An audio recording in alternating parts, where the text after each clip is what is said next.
Alright, Amir, today we're talking about one of the best posse cuts of all time, and it's from Gang Starr with a special guest or two. The Great Debaters, y'all.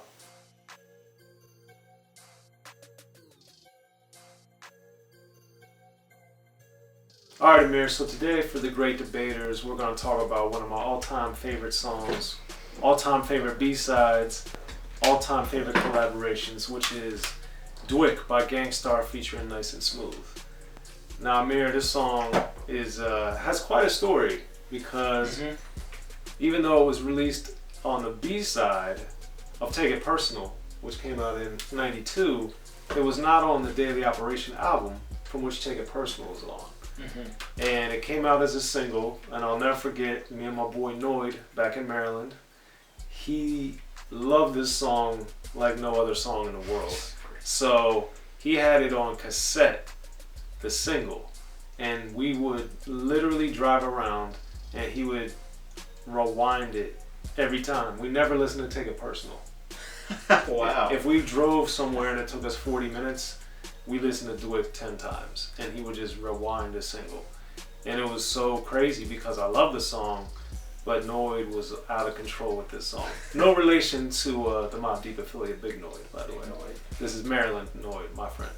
But the crazy thing about it was I loved the song and it was so amazing, and then because of its appeal, even though it didn't appear on Daily Operation, but 2 years later, or almost 2 years later when Hard to Earn came out, they decided to put it on the album, which I think was a wise move because everybody loved the song, and that also is a testament to now how song shelf lives are so short, and back then how music was a lot scarce, more scarce, because this song had been out for more than a year before it actually came out on an album, and they did that because it had gotten so big. And of course they made a nice video on the beach.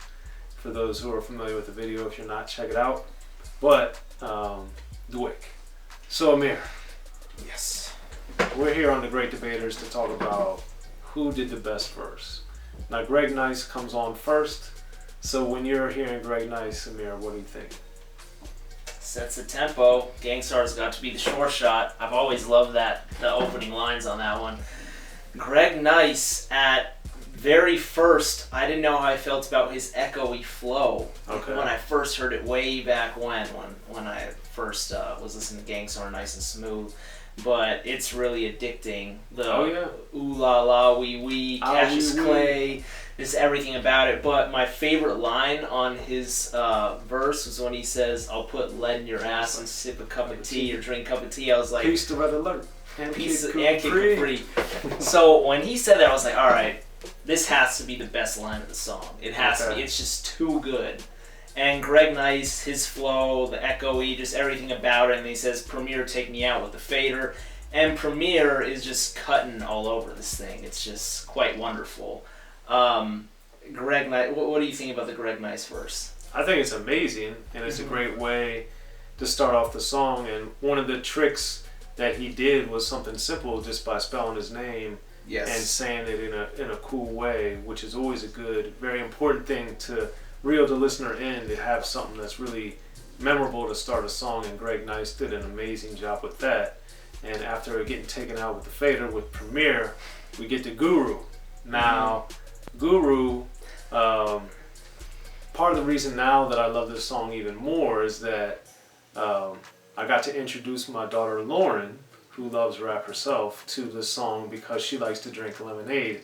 So I played her the part of the song where lemonade was a popular drink, and it still is, and she thinks that's amazing. So I love you, Lauren, and it's just nice to hear, to be able to play a song that I grew up listening to and have my daughter love it. And now we see Jay-Z obviously reuse that line, lemonade was a popular drink, and it still is. And I always like his reference to Langston Hughes and, the Bodega Say Suave. And Guru, man, he's very underrated in my opinion, and has, obviously people love DJ Premier's production, which most people, I think, in the general discussion think carried Gang Starr, but I also think not only was the music co-produced by Guru, people sleep on that, but they also forget that Guru has a lot of amazing stories, rhymes, and brought a lot to the table as an artist. So for you, what did you think of Guru's performance on Dwyck? Guru's performance was funny, mainly because of that line, and like I said, that Greg Nice line was my favorite until I heard that. I was like, this is just too ridiculous, and to mention Bruce Willis in the line right after, which is also funny. Yeah, because most rappers weren't bragging about random white actors at the time. I never thought of that, but yeah, they really did, right, and they still don't for the most part. So that was just very astonishing to hear him give props and stunts like Bruce Willis. Like, that was shocking. Indeed, and you know what's so funny is the randomness of that bar. 20 plus years later, Gang Starr started making merch with lemonade was a popular drink, and it still is, on shirts, just because of how random and how iconic that line is now. But one thing that I actually had found out was Amir actually wanted Guru to redo his verse because he thought that it was the weakest link, because when Guru was recording it, he was drunk at the time. So it's always funny because I was like, well, this is pretty random, and it turns out he was drunk, but the listener wouldn't even know that because of how he's flowing. It just sounds so on point.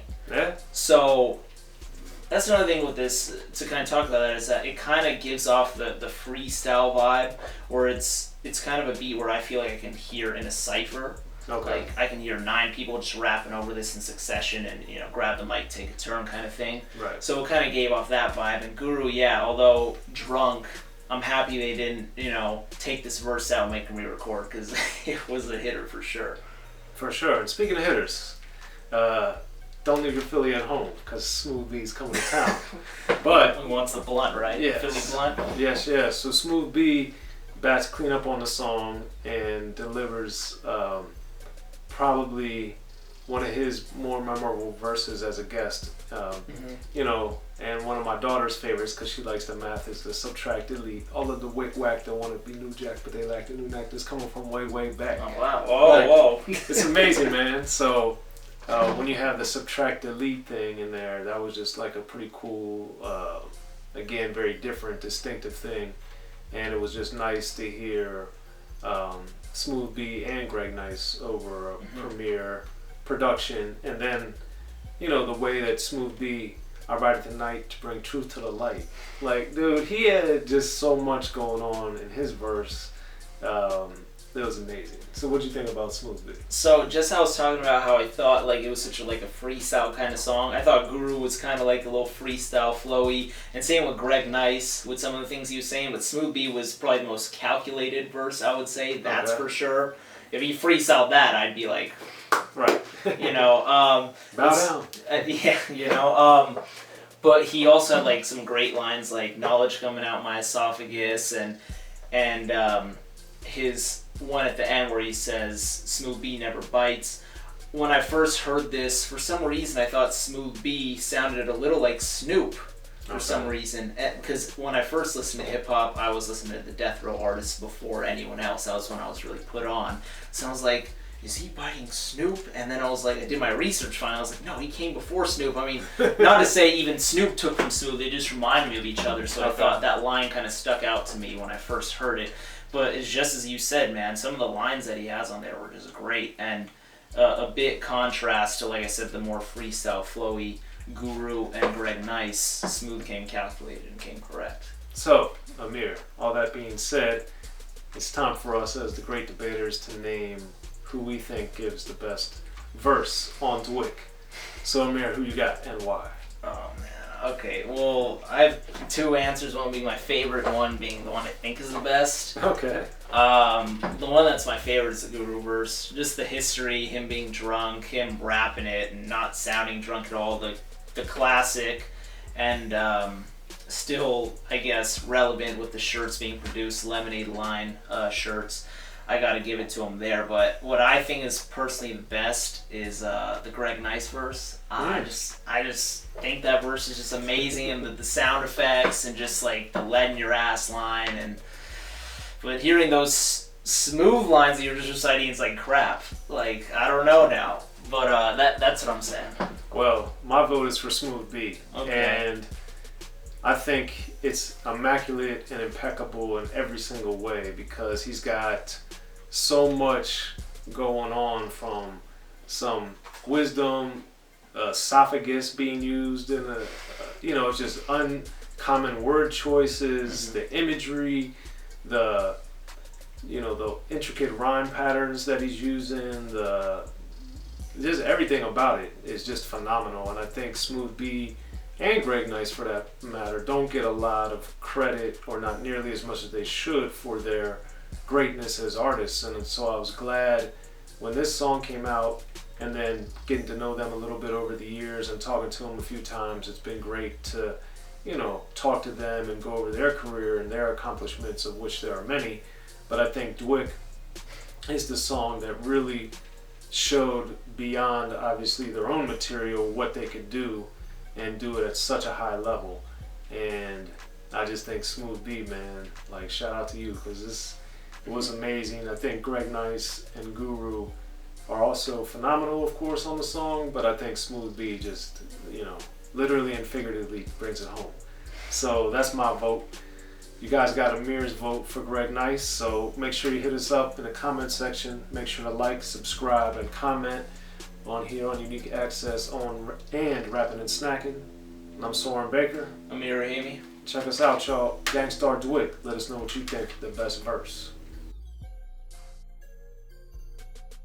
Be sure to check out the History of Gangster Rap by Soren Baker. He's official. History of Gangster Rap features exclusive interviews with Ice-T, Snoop Dogg, MC Ren, the D.O.C, and dozens of others. The History of Gangster Rap, a definitive look at how Los Angeles changed rap forever. In Los Angeles, the streets definitely set the tone of the hip-hop music. At 19, I got a $50,000 car. My whole angle always was, I'll be street, but I will always tell you the horrors that go along with this life. It would be penalties and casualties for just wearing the wrong color in somebody's neighborhood. And once gangster rap made it from the streets to the TV, the genre exploded. With Fab 5 on Your MTV Raps with NWA. Yo MTV, it just catapulted us from being local heroes to national gangbang rappers. The History of Gangster Rap discusses it all from 1980 up till today. It's always gonna be shit happening in the street. You know what I mean? So it's always gonna be something to talk about. The History of Gangster Rap in stores now.